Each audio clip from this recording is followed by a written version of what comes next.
Una na pong inamin netong si Cayetano na sa kanya nakasakay or nakisakay etong si Bato patungong Senado nung araw nga na ito ay nagwarla at nakipaghabulan sa NBI.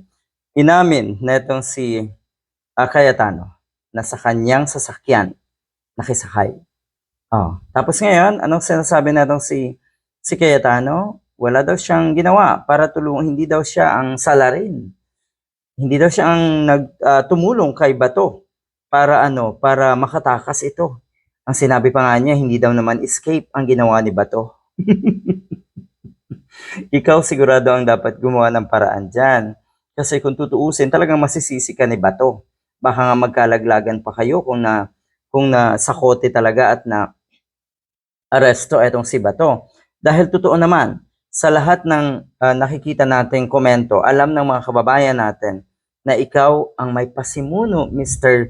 Cayetano, ng lahat ng ito. Ikaw ang nag-udyok kay Bato de la Rosa para umattend, para pumunta sa Senado ng araw na yon. Ayan.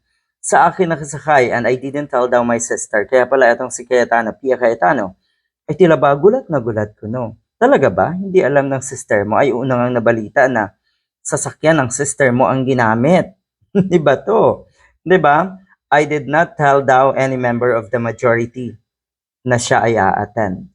Talaga lang, uli. Talaga lang, uli. Pagdating daw sa Senado ni Bato ay nangyari naman ang mala committee na habulan sa kanya ng NBI agents na muntikan pang madapa itong isang ito sa hagdan para lang makarating sa session hall kung saan siya agad-agad nga na binigyan ng protective custody netong ng Senado. Hindi mo alam talaga, ha? Hindi alam talaga ng mga kasamahan mo, Mr. Cayetano, ha? So, parang inamin mo na ito ay ikaw lang ang nagplano. Ayaw mo silang madamay. So, kaya mo bang panagutan ang lahat ng ito?